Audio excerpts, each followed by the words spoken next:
वन्देऽहं श्रीगुरुश्रीयुतपदकमलं श्रीगुरून् वैष्णवांश्च श्रीरूपं साग्रजातं सहगणरघुनाथान्वितं तं सजीवं साद्वैतं सावधूतं परिजनसहितं श्रीकृष्णचैतन्यदेवं श्रीराधाकृष्णपादान् सहगणललिता श्रीविशाखान्वितांश्च यस्य प्रसादात् भगवत्प्रसादो यस्या प्रसादान्न गतिः कुतोऽपि ध्यायां स्तुवंस्तस्य यशस्त्रिसन्ध्यां वन्दे गुरोः श्रीचरणारविन्दं नमो महावदान्याय कृष्णप्रेमप्रदायते कृष्णाय कृष्णचैतन्य नाम्ने गौरत्विषे नमः। हे कृष्ण करुणा सिंधु दीनबंधु जगत्पते गोपेश गोपिका कांत राधा कांत नमोस्तुते। तप्त कांचन गौरांगी राधे वृंदावनेश्वरी वृषभानुसुते देवी त्वं नमामि हरिप्रिये। जय रूप सनातन भट्ट रघुनाथ श्री जीव गोपाल भट्ट दास रघुनाथ ए जय गोसाईर कोरी चरण वंदन जहाँ होइते विघ्ननाश अभीष्ट पूरण वाञ्छाकल्पतरुभ्यश्च कृपा सिन्धुभ्येव च पतितानां पावनेभ्यो वैष्णवेभ्यो नमो नमः। जय श्री कृष्ण चैतन्य प्रभु नित्यानंद हरे कृष्ण हरे राम श्री राधे गोविंद। जय श्री कृष्ण चैतन्य प्रभु नित्यानंद हरे कृष्ण हरे राम श्री राधे गोविंद। जय श्री कृष्ण चैतन्य प्रभु नित्यानंद हरे कृष्ण हरे राम श्री राधे गोविंद। जय श्री कृष्ण चैतन्य प्रभु नित्यानंद हरे कृष्ण हरे राम श्री राधे गोविंद।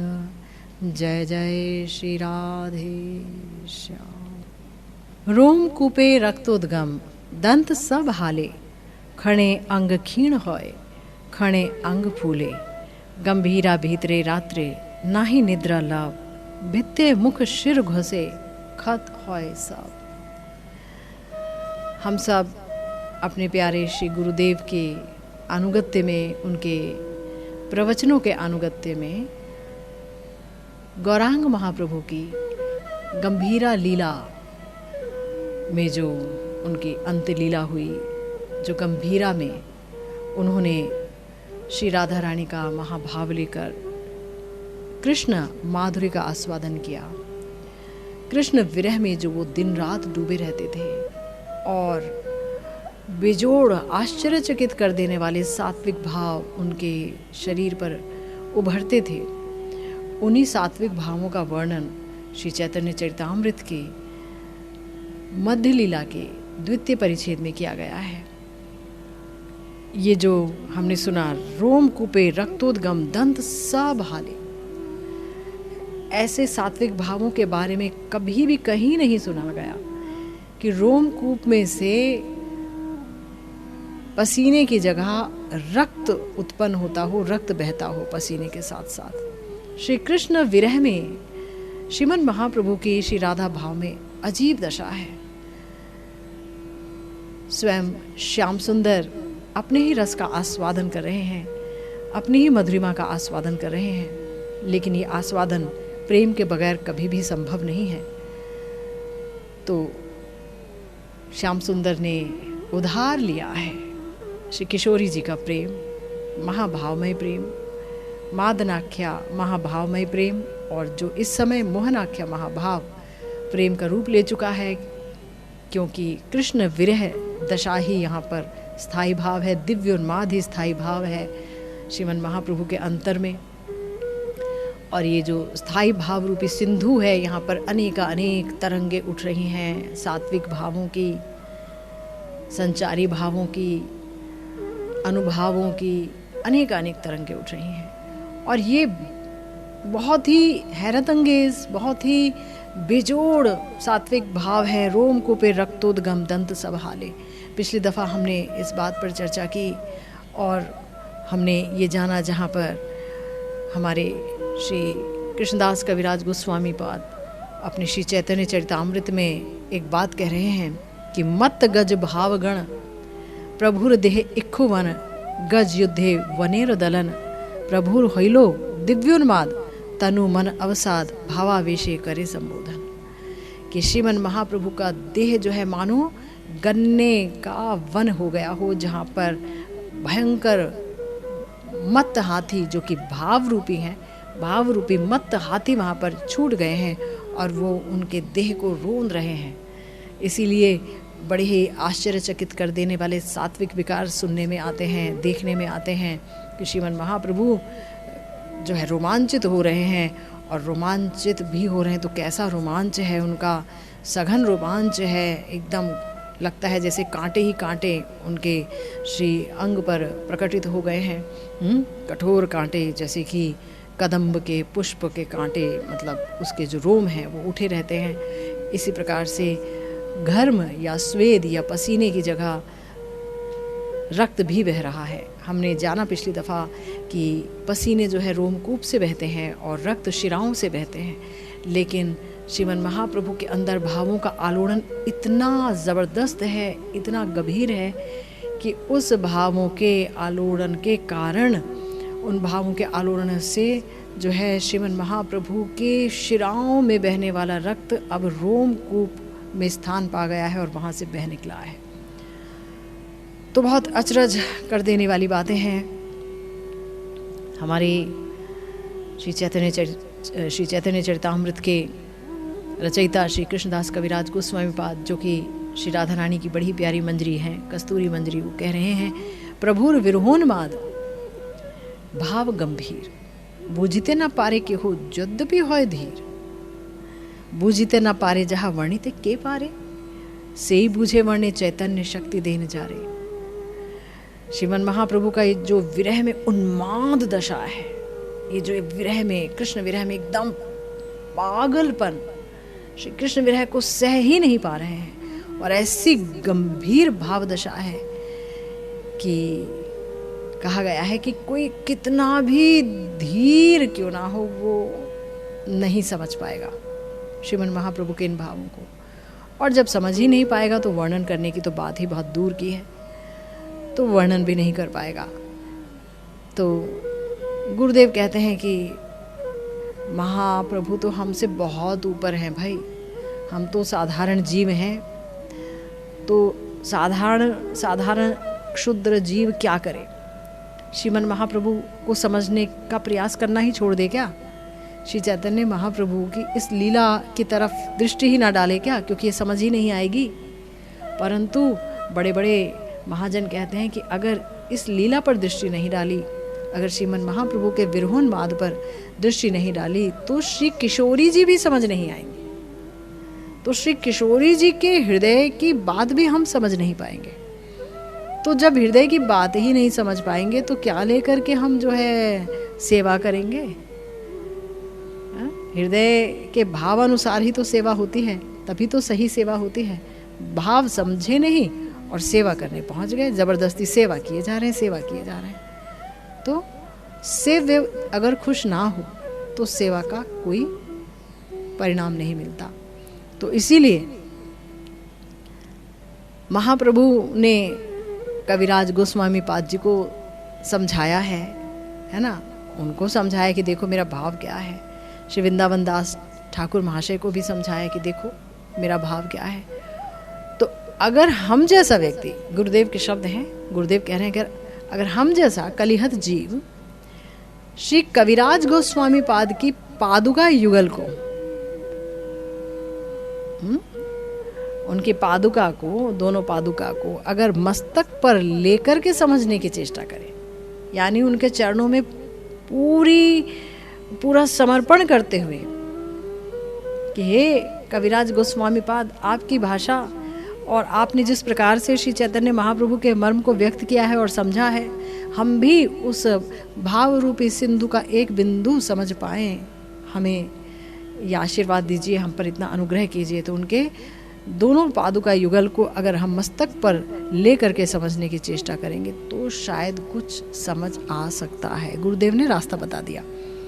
अगर हम ऐसा नहीं करते हैं तो फिर समझने का कोई उपाय नहीं है। तो अगर हम, और भी कई सारे राइटर्स हैं जिन्होंने चैतन्य महाप्रभु के ऊपर लिखा है, कई ऐसे प्रेस हैं जिन्होंने श्रीमद् महाप्रभु की चरितावलियों को बाहर निकाला है, तो अगर इनको पढ़ लें तब भी बात बनेगी नहीं, हम महाप्रभु को नहीं समझ पाएंगे। हम ये समझ जाएंगे कि हाँ ये किसी भक्त की बात कही गई है, लेकिन वो ब्रजेंद्र नंदन श्री श्याम सुंदर हैं जो प्रिया जी के महाभाव और अंग कांति को लेकर के निज मधुरिमा का आस्वादन कर रहे हैं, और उसी प्रयास में वो उन्मादित हो गए हैं। वो उस भाव को जब ले रहे हैं तो उसे धारण करने की चेष्टा करते हुए भी वो धारण कर नहीं पा रहे हैं। अनेक जो है भाव विकार, सात्विक विकार, अनेक अनुभव प्रकटित हो रहे हैं उनके सुंदर शरीर पर। ये जो चीज़ है ये तो समझ तभी आएगी जब हम श्री कृष्णदास कविराज गोस्वामी महाशय के आनुगत्य में उनके द्वारा रचित श्री चैतन्य चरितामृत का आस्वादन करेंगे। तो गुरुदेव कहते हैं तब शायद कुछ समझा जाए, वरना यहाँ तो पंडितों का पांडित्य भी हार जाता है महाप्रभु की इस अंत्य लीला में, गंभीरा की गंभीर लीलाओं में। और बुद्धिमान की बुद्धि, विद्वानों की विद्या यहाँ बिल्कुल भी कोई किनारा नहीं पाती है, किनारे पर खड़ी ही नहीं हो पाती है, सब खत्म हो जाता है। ज्ञानियों का ज्ञान यहाँ पर स्तंभित हो जाता है, कुछ कर नहीं सकता है। किस तरह से यहाँ पर वो प्रवेश कर सकता है? कोई प्रवेश ही नहीं कर सकता। लेकिन आश्चर्य की बात यह है, गुरुदेव कह रहे हैं कि ज्ञानी यहाँ प्रवेश नहीं कर सकते, पंडित यहाँ प्रवेश नहीं कर सकते, बुद्धिमानों की बुद्धि यहाँ चकरा जाती है, विद्वानों की बुद्धि यहाँ चकरा जाती है। लेकिन तो भी इतनी आश्चर्य शक्ति से युक्त है श्री चैतन्य चरितामृत श्री कृष्णदास कविराज जी की लेखनी में कि इनकी शक्ति से नास्तिक भी आस्तिक हो जाते हैं, गौर भक्त हो जाते हैं। गुरुदेव अब बता रहे हैं, गुरुदेव कह रहे हैं कि मैं आपको एक प्रत्यक्ष घटना सुनाने जा रहा हूँ। गुरुदेव कह रहे हैं कि उनके जो गुरुदेव थे, यानी मेरे प्यारे परम गुरुदेव 108 श्री कुंज बिहारी दास बाबा जी महाराज, तो वो जो हमारे प्यारे परम गुरुदेव, वो मेरे गुरुदेव के श्री गुरुदेव थे। उनकी करुणा से गुरुदेव ने उनके पास जाकर के उनके चरणों का आश्रय लिया, दीक्षा शिक्षा ली, और उसके बाद भी 9-10 वर्ष तक वो अपने पूर्वाश्रम में जुड़े रहे, अपने गृहस्थ आश्रम में जुड़े रहे। बार बार झारखंड वापस चले जाते, लेकिन प्रत्येक वर्ष वो राधा कुंड आते थे अपने गुरुदेव से मिलने के लिए, और आकर के गुरुदेव के पास 3-4 महीने रहते भी थे, और यहाँ से अपने गुरुदेव के श्रीमुख से वो सारे सिद्धांत आदि सुनते थे, संग्रह करते थे, लिख भी लेते थे। बड़े बड़े पंडित पाठकों का पाठ सुनते थे, यहाँ पर साधु महतों का दर्शन करते थे, उनकी कुछ एक सेवा का सौभाग्य भी हासिल कर पाते थे, और फिर 3-4 महीने के बाद फिर से अपने घर लौट जाते थे। प्रत्येक वर्ष इसी प्रकार से चल रहा था। एक दिन गुरुदेव के गुरुदेव यानी मेरे परम गुरुदेव ने कहा, देखो एक बात कहता हूँ, इससे तुम्हारा अपना भी भजन होगा और दूसरों का भी हित होगा। तुम जहाँ रहते हो वहाँ जाकर के भक्तों को थोड़ा बहुत हरि कथा सुनाया करो, भगवान की कथा सुनाया करो। तो गुरुदेव रामायण की कथा थोड़ा बहुत सुनाया करते थे, पहले उनको अभ्यास था, तो थोड़ा बहुत कथा कहने का। तो गुरुदेव ने कहा, उनके गुरुदेव ने कहा कि भाई मैं भी पहले रामायण की ही कथा सुनाया करता था लोगों को, रामायण ही मैं जानता था, रामायण मुझे कंठस्थ था, और हमारे गुरुदेव को भी रामायण पूरी की पूरी कंठस्थ थी, तो वही सुनाते थे। लेकिन जब मैंने भागवत देखी, परम गुरुदेव बोल रहे हैं गुरुदेव को कि जब मैंने भागवत देखी तब मैं भूल गया रामायण को, तो तुम भी श्रीमद् भागवतम का संग्रह करो। कलकत्ता में तब हरिहर नाम का जो है एक लाइब्रेरी, हरिहर लाइब्रेरी में एक अध्यक्ष थे श्री नेपाल भट्टाचार्य महाशय। हरिहर नाम के एक लाइब्रेरी थी, उसमें अध्यक्ष थे श्री नेपाल भट्टाचार्य महाशय, और वो करते थे प्रचार श्री राधा विनोद गोस्वामी जी की श्रीमद् भागवतम का, जिसमें अमृत वर्षिणी टीका जो है बड़ी ही विख्यात टीका है, और वो बहुत ही सुंदर श्रीमद् भागवतम है बंगाली में।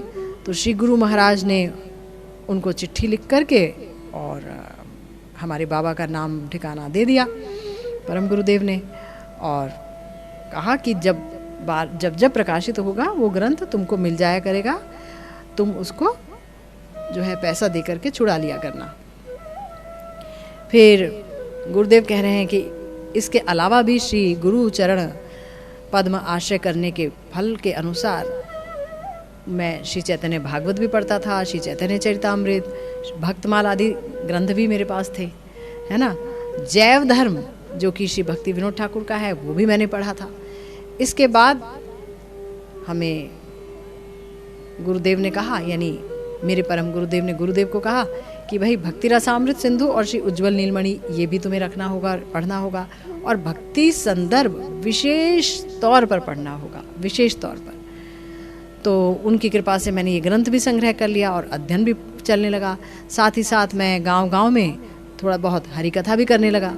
श्री गुरु महाराज ने कहा था कि कहीं भी जाना नहीं आपको, बस आप जहाँ भी जाएंगे ये भागवत अमृत वर्षिणी टीका ही पढ़ना, श्री राधा विनोद गोस्वामी जी की जो श्रीमद् भागवतम है उसमें से, और कुछ नहीं पढ़ना है, क्योंकि श्री राधा विनोद गोस्वामी महाशय ने अपनी टीकाओं में हमारे समस्त गोस्वामियों का मर्म ही प्रकाशित किया है। तो इसीलिए ये बड़ी ही विशेष टीका है श्रीमद् भागवतम की। तो श्रीमद् भागवतम के प्रथम स्कंद से दशम स्कंद की रास लीला तक जो है मैं गांव-गांव में पाठ करता, गुरुदेव कह रहे हैं। और अगर कोई दूसरा अन्य कोई स्कंद सुनना चाहता, जैसे 11वां 12वां, तो वो भी पाठ करता। ऐसे ही एक जगह मैं हरि कथा के प्रचार के लिए गया था। खूब महाविद्वान एक व्यक्ति, यूनिवर्सिटी विश्वविद्यालय का अध्यापक, उसका जो सारा जीवन कटा था वो गंभीर विज्ञान और साहित्य की चर्चा में, मतलब विज्ञान को इतना मानता था वो, बड़ा साइंस साइंस साइंस से ही बोलते रहते थे। तो वो ये सब नहीं मानते थे, अध्यात्म तत्व क्या है, भक्ति भजन भक्त, इन सब के बारे में ज़्यादा ना जानते थे ना जानना चाहते थे, उन्हें समझ भी नहीं आता था, पसंद भी नहीं था। पूरे नास्तिक जड़ विज्ञानी थे वो। तो वो गुरुदेव उनको जानते थे। तो एक बार उन्होंने बताया कि मैं जिस विश्वविद्यालय में पढ़ाता था, तो एक बार मेरे ऊपर श्री चैतन्य चरितामृत पढ़ाने का भार पड़ा कि भाई ये आपको पढ़ाना है ये ग्रंथ। तो जो छात्र हैं अब उन्हें श्री चैतन्य चरितामृत पढ़ाना पड़ेगा। भजन भक्ति में कोई आवेश नहीं, भगवान मानते नहीं है महाप्रभु को, पर पढ़ाना पड़ेगा ग्रंथ। तो उन्होंने कहा ठीक है। तो जब मैं ग्रंथ पढ़ रहा था पढ़ाने के लिए, तो मैंने वहाँ देखा लिखा था रोम कूपे रक्तोद्गम दंत सा भाले। मेरा माथा ही घूम गया कि ये मतलब क्या है, रोमकूप से रक्त बह रहा है, मतलब अर्थात श्रीमन महाप्रभु के देह के भीतर कैसा ज्वार भाटा उठ रहा है, कैसा आलोड़न चल रहा है कि रोमकूप से रक्त बाहर निकलने लगा। मैं तो बहुत ही आश्चर्यचकित हो गया। महाप्रभु की ऐसी कृपा कि उस दिन से मैं श्री चैतन्य महाप्रभु का भक्त हो गया। अब मैं उनका नाम करता हूँ, उनकी कथा बोलता हूँ, और श्री चैतन्य चरितामृत जो है वो मुझे अमृत की तरह स्वादु स्वादु लगता है, इतना अच्छा लगता है।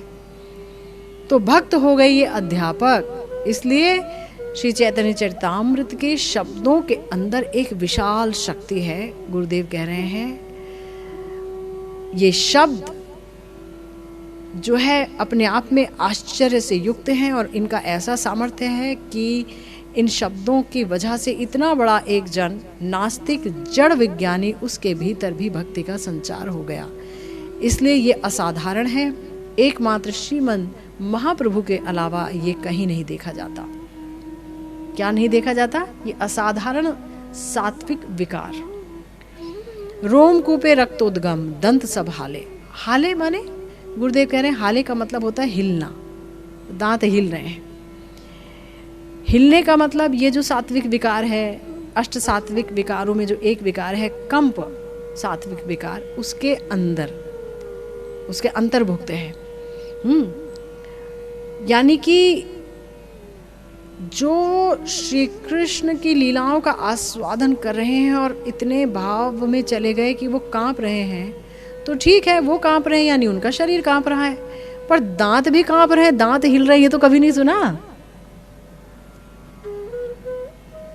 भाई। शरीर कांप रहा है, दांत कैसे कांप रहे हैं? दांत कैसे हिल सकते हैं? दांत तो जहां जमे हैं वहां जमे पड़े हैं, है?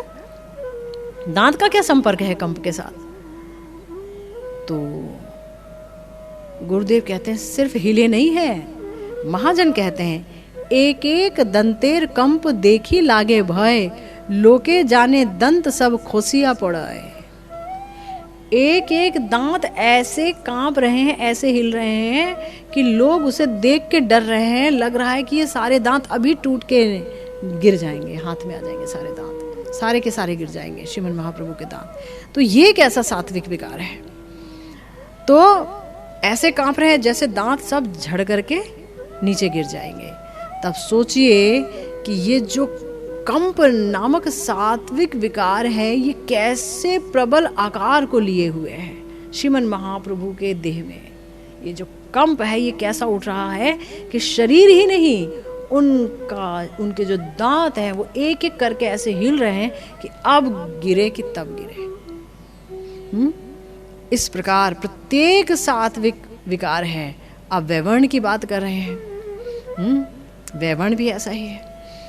गुरुदेव कह रहे हैं कि हमने कहा कि जिस प्रकार से समुद्र आलोड़ित तो होगा वैसा ही तरंग उसकी बढ़ेगी।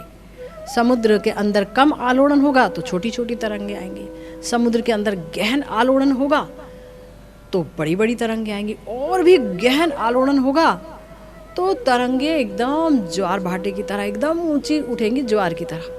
इतना आलोड़न है कि भाई ऊपर से चंद्रमा की विद्युत शक्ति जो है वो अपनी तरफ खींच रहा है।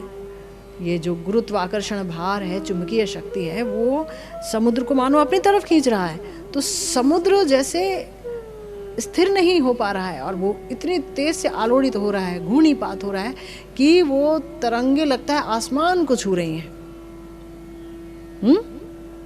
पूर्णिमा के दिन तो गुरुदेव कह रहे हैं ये जो भाव रूपी समुद्र है ये सबसे ज्यादा आलोड़ित होता है महाभाव में। ध्यान दीजिए, महाभाव में ही भाव रूपी समुद्र सबसे ज्यादा आलोड़ित होता है, और इस महाभाव का चरम है श्री राधा रानी।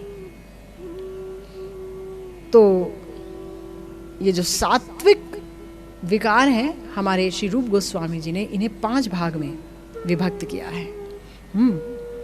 एक है धूमायित।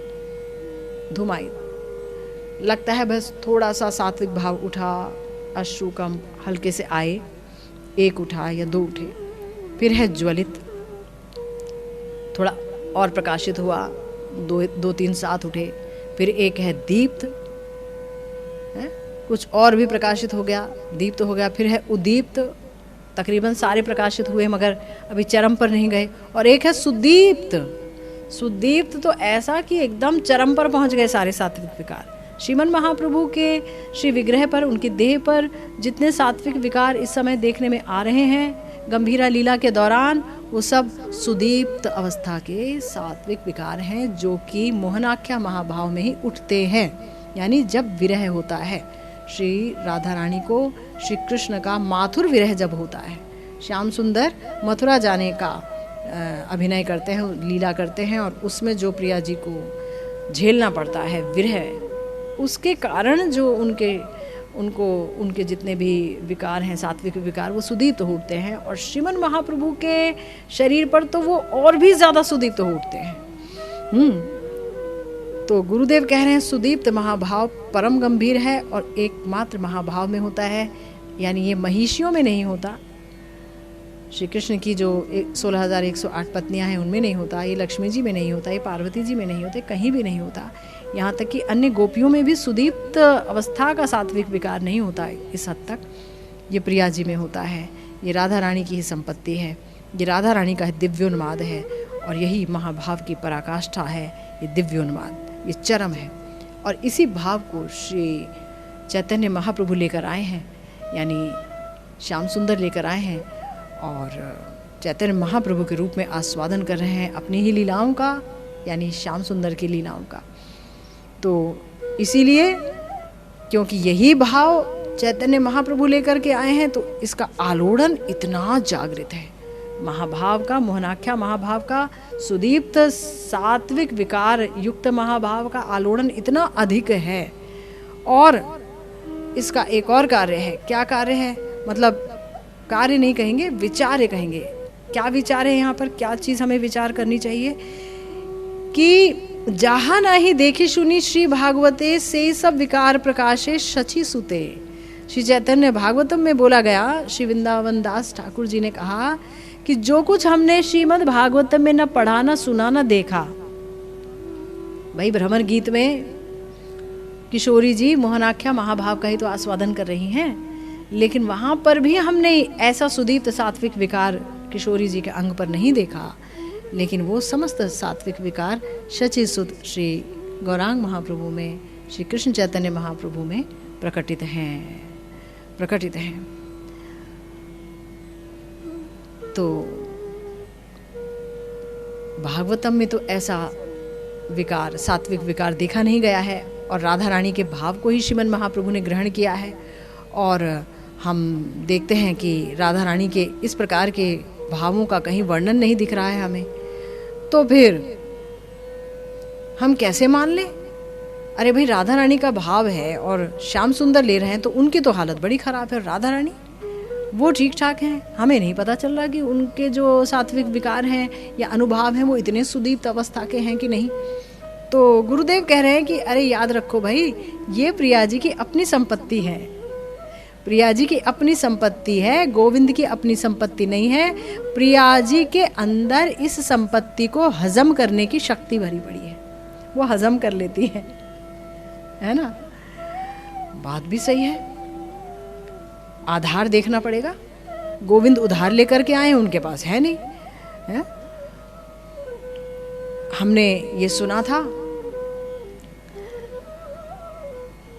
भगवान शिव पार्वती जी को बता रहे थे कि प्रिया जी के अंदर ऐसा विरह उन्माद है, ऐसे विरह की ज्वाला, कृष्ण विरह की ज्वाला फूटती है कि अगर उसकी एक कणिका बाहर आ जाए तो समस्त ब्रह्मांड और समस्त लोक जितने भी हैं ऊपर के नीचे, समस्त लोक, आध्यात्मिक लोक तक सब जलकर राख हो जाए।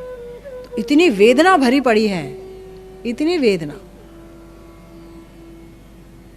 समझ रहे हैं? इतनी वेदना भरी पड़ी है कि उसकी एक धूम कणिका अगर आ जाए तो ब्रह्मांड भी जल करके राख हो जाए। क्या अवस्था है! ऐसे तो हमने कभी बात सुनी नहीं है ना। लेकिन तब ये समझ आना होगा, ये समझना होगा कि इन्होंने वस्तु को हजम कर रखा है। बाहर क्यों नहीं निकल पा रहा है? एक धूम कणिका तो निकले बाहर। जब इतने विरह उन्माद में ये रहती हैं किशोरी जी, श्याम सुंदर के जाने के बाद, हैं, भ्रमर गीत में क्या कुछ नहीं बोल रही हैं, और वो जो सात्विक भाव और विकार है, वो जो श्री कृष्ण विरह रूपी अग्नि जल रही है उसको उन्होंने हजम कर रखा है, नहीं तो एक कणिका बाहर निकल आ जाए तो पूरा ब्रह्मांड ही जल करके छाई हो जाएगा, राख हो जाएगा। तो गुरुदेव कह रहे हैं तब ये सोचना होगा कि इन्होंने हजम कर लिया सब कुछ। लेकिन श्री राधा रानी के भाव में श्री गोविंद जो आस्वादन कर रहे हैं वो गोविंद का अपना कुछ नहीं है वहां पर, वहां उनकी अपनी संपत्ति नहीं है। प्रिया जी की संपत्ति उधार लेकर के आए हैं पर हजम करने की शक्ति नहीं है। हजम करने की शक्ति वहां है, हजम करने की तो है ही नहीं इनके पास। उधार तो ले आए पर सोचा नहीं कि जिस चीज को मैं उधार लेके जा रहा हूं उसे तो मैं हजम कर नहीं पाऊंगा, तब कभी दीर्घ आकृति का हो जाऊंगा, कभी एकदम कूर्म आकृति का छोटा सा बन जाऊंगा, कभी जो है दांत सब हिलेंगे, कभी कंप होगा तो इतना भयंकर कंप होगा कि दांत सब हिलेंगे, और जो है रोमकूप से रक्त निकलेगा पसीने के साथ साथ। इसीलिए बता रहे हैं गुरुदेव, क्योंकि गोविंद की अपनी संपत्ति नहीं है, इसीलिए इतना आलोड़न है उनके भाव में। और प्रिया जी का भाव क्या है, प्रिया जी के ये अंदर की व्यथा, अंदर का आस्वादन क्या है, ये विरह उन्माद क्या है, दिव्य उन्माद क्या है। अगर श्याम सुंदर कृपा करके इसे अपने शरीर पर व्यक्त नहीं करते तो हम प्रिया जी की महिमा नहीं जान सकते। यदि गौर न हो तो तबे की होई तो कैमने ध्वरिताम देहे राधार महिमा प्रेम रस सीमा, यही तो है प्रेम रस सीमा। जगते जना तो के ये श्याम सुंदर, ये चैतन्य महाप्रभु जो हैं, जो कि श्याम सुंदर ही हैं वास्तव में, ये दिखा रहे हैं ना अपने समस्त शरीर पर इन भावों को, सात्विक विकारों, उसकी सीमा को दिखा रहे हैं, ये प्रेम रस सीमा। तो सर्व आधार हैं श्री गोविंद, वो भी कोटि समुद्र के तरह गंभीर हैं। गोविंद कम शक्तिशाली हैं क्या? कोटि कोटि समुद्र की तरह गंभीर हैं।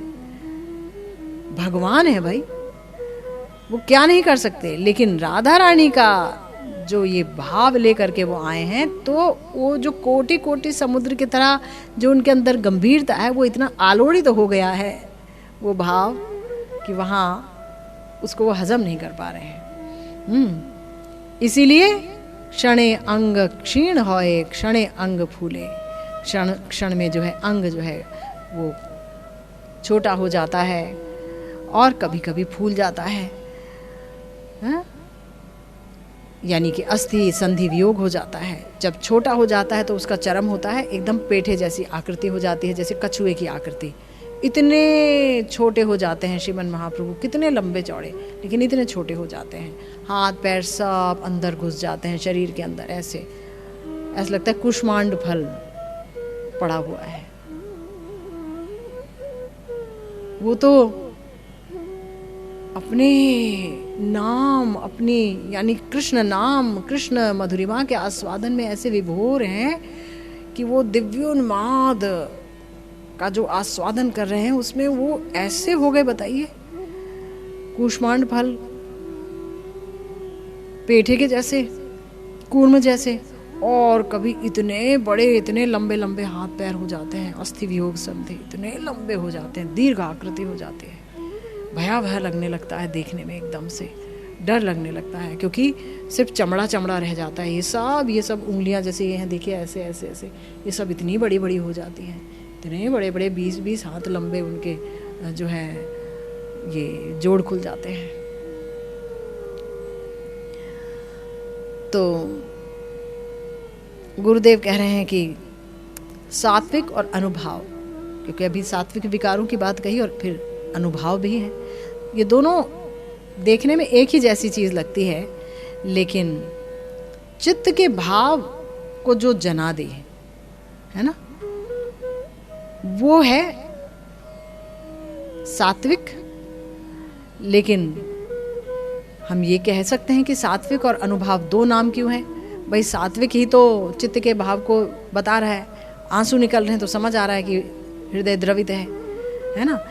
तो फिर अनुभाव शब्द क्यों आया? सात्विक विकार कह दीजिए, आप कह रहे हैं कि अनुभाव, सात्विक विकार, संचारी भाव, तो अनुभाव का मतलब क्या हुआ? तो बोल रहे हैं कि देखिए, सात्विक होता है स्वाभाविक, आप जानबूझ करके सात्विक विकार को पैदा नहीं कर सकते, वो अपने से हो जाएगा। अगर श्री कृष्ण के लिए हृदय द्रवित हुआ तो आंसू आएंगे ही, पुलक उठेगा ही, कंप होगा ही, वैवर्ण्य होगा ही, है ना, स्तंभित हो ही जाएगा हमारा पूरा शरीर। भावुक व्यक्ति का, प्रेमिक व्यक्ति का पूरा शरीर स्तंभित हो जाएगा, कंठ अवरोध होगा ही, मूर्छित भी हो जाएगा। तो ये सब होगा ही। मतलब ये जानबूझ के कर रहा है कोई, ऐसा नहीं है, जानबूझ के रोएगा ऐसा नहीं है, वो तो होगा ही, अपने से आंसू आ जाएंगे। लेकिन अनुभव में बुद्धिपूर्वक प्रकाश होता है वो अनुभव। जैसे कि नृत्य, नृत्य इच्छा हुई मैं नाचूं तो नाचने लगा, लेकिन अगर इच्छा हुई नाचो तो पहले इच्छा हुई तो वो नाचा ना।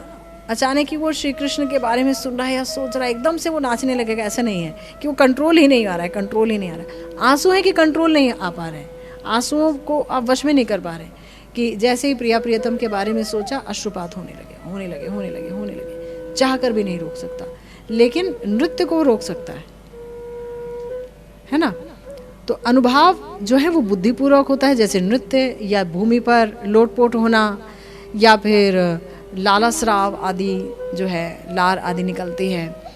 चित्त जब नाच रहा है तो हम भी नाच लिए, लेकिन नाच हमने आरंभ किया, नाच अपने से आरंभ नहीं हो गया, तो ये बुद्धिपूर्वक हुआ, तो इसे अनुभव कहते हैं। पर सात्विक में ऐसा नहीं होता है, इसलिए एक को सात्विक बोला और एक को अनुभव बोला।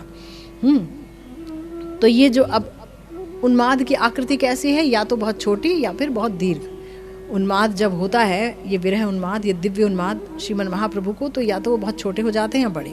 क्षणे अंग क्षीण होए, क्षणे अंग फूले, गंभीरा भीतरे रात्रे नाही निद्रा लव, बित्ते मुख शिर घसे खत होए सब। तो श्रीमन महाप्रभु रात को सोने की जब चेष्टा कर रहे हैं तो एक बूंद भी नींद उनकी आंखों में नहीं है। यह दशा जो है उसका उसमें दूसरी दशा, पहली दशा है चिंता, चिंता है श्री कृष्ण विरह में, श्री कृष्ण की ही चिंता है, श्री कृष्ण के बारे में चिंता किए जा रहे हैं, सोचते जा रहे हैं, और दूसरे में उन्हें नींद ही नहीं आ रही है, तो इसका नाम है जागरण दशा। चिंता से ही होगा जागरण, फिर होगा उद्वेग, व्याकुलता हो जाएगी, उसके बाद होगा प्रलाप, कुछ भी बोलने लगेंगे, फिर कृष्णता, एकदम दुबले हो जाएंगे, फिर मलिनांगता, एकदम मैलापन सा लगेगा, एकदम शरीर, कपड़े आदि, फिर व्याधि, ऐसा लगेगा जैसे बरसों के बीमार हैं, फिर उन्माद, एकदम पागलपंथी होने लगेगी कृष्ण विरह में, और फिर मृत्यु जैसी स्थिति पैदा हो जाएगी। तो श्री राधा रानी में ये 10 दशा आती हैं विरह में, श्रीमन महाप्रभु के शरीर पे भी ये जो 10 दशा है ये उभरती हैं। और हमने चिंता के बारे में कहा था, चिंता का हमने मगर दृष्टांत नहीं दिया था। हमारे गोस्वामी पाद जो है श्री उज्ज्वल नीलमणि में चिंता को एक दृष्टांत के द्वारा समझा रहे हैं, जहाँ पर वो कह रहे हैं, हंस दूत के एक श्लोक में उन्होंने कहा यदा जातो गोपी हृदय मदनो नंद सदना मुकुंदो गांधीन्यास तनय मनुरुंधन मधुपुरी तदा मांक्षि चिंता सरेति घन घूर्णा परिचये रगाधायाम बाधा मयपयसी राधा विरहिणी। श्री कृष्ण जिस दिन गांधिनी तनय यानी गांधिनी जी के पुत्र अक्रूर जी के बुद्धि परामर्श के कारण रथ पर चढ़कर मथुरा पर जाएंगे, उस दिन से प्रिया जी की चिंता रूपी तटनी को मानो उन्होंने घुमा दिया। प्रिया जी चिंता में पड़ गई कि वो जा रहे हैं। क्या क्या चिंता है? चक्रवर्ती पाद जी हमारे वो हैं, बड़ी सुंदर टीका कर रहे हैं, कह रहे हैं कि श्री राधा रानी मन ही मन सोच रही हैं कि गोविंद तो मथुरा जा रहे हैं, उनके विरह में इस देह में क्या प्राण रुक पाएंगे? प्राण तो जाएंगे ही। जब प्राणों के प्राण मेरे गोविंद ब्रज भूमि छोड़ रहे हैं, तब मेरे प्राणों की किस उपाय से रक्षा होगी? फिर सोच रही हैं किस उपाय से, मैं क्या उपाय अवलंबन करूं कि प्राण छोड़ दूं? क्या मैं अग्नि में प्रवेश कर जाऊं या मैं जमुना जी के जल में कूद जाऊं? चिंता कर रही हैं। फिर सोच रही हैं अच्छा, मेरे गोविंद तो एक आशा दिए जा रहे हैं कि मैं कल ही आऊँगा, बोल के जा रहे हैं मैं तो कल आऊँगा ही। जब वो एक आशा देकर जा रहे हैं, अगर मैं मर गई तो वापस आए तो मुझे देख नहीं पाएंगे, तब उनकी क्या अवस्था होगी? अत्यंत प्रियजन के मर जाने पर सबसे पहले मन अधीर हो जाता है, तभी बाद में धीरे धीरे व्यक्ति धैर्य धारण करता है। तो हो सकता है वो धीरे धीरे अन्य उपाय से धैर्य धारण कर लेंगे, किंतु वो मुझको इतना प्यार कर चुके हैं, इतना प्यार करते हैं, मुझे तो लगता है कि अगर मैं मर गई तो वो प्राण धारण नहीं कर पाएंगे। इसलिए मुझे तो ये देह रखना ही होगा, और अगर इस देह को मैंने रखा तो तब शायद गोविंद सेवा में कर पाऊँ, तब मुझे भी एक लाभ होगा, मैं भी गोविंद के मुख का दर्शन कर पाऊंगी अगर मेरे प्राण बच गए। तो इस तरह से चिंता के भंवर में पड़ी हुई हैं श्री राधा रानी। कभी ये सोचते हैं, कभी वो सोचते हैं, कभी मरूं कभी जीऊं, ये सोचती रहती हैं। पद्यावली में किशोरी जी श्री राधा रानी जी अपनी सखी ललिता को कह रही हैं कि हे सखी, समस्त भाग्यवती रमणियां प्रिय विरह में स्वप्न में अपने प्रिया का दर्शन कर पाती हैं, अपने प्रिय का दर्शन कर पाती हैं। मैं तो उन्हें बड़ी ही भाग्यवती कहूँगी, क्योंकि वो अपने प्रिय के विरह के बाद सपने में तो उन्हें देख पाती हैं, किंतु हे सखी, मेरा तो वो सौभाग्य नहीं हुआ। जानती हो क्यों? क्योंकि ये जो गोविंद चले गए हैं ना, ये संग संग मेरी नींद ले गए हैं। हतभागिनी मैं सपने में भी उनका दर्शन नहीं कर पाती। हाय हाय, सपने में ही अगर दर्शन हो जाता, नींद आती तो सपने आते, सपने आते तो उनके दर्शन होते, तब शायद थोड़ी शांति मिलती। अब तो मुझे इतनी चिंता रहती है कि नींद ही नहीं आती है, तो सपना भी नहीं आता है, तो आंखें भी उनके दर्शन से वंचित हुई और मैं स्वप्न रूपी दर्शन से भी वंचित हो गई। हाय हाय, मैं उन्हें कभी नहीं देख पाऊंगी, क्या ज्वाला है। तो हमारे जो श्रीमन महाप्रभु हैं, उन्होंने भी प्रिया जी का ये भाव ले रखा है। उनके साथ भी ऐसा ही कुछ हो रहा है। उनके साथ क्या कुछ हो रहा है जानेंगे हम, श्रीमन महाप्रभु ने चाहा तो, गुरुदेव ने चाहा तो। इसी के साथ आज की भागवती कथा यहीं विश्राम लेती है। जय जय श्री राधे श्याम, श्री गुरु निताई गौर सीतानाथ प्रेमानंदे, हरि हरि बोल।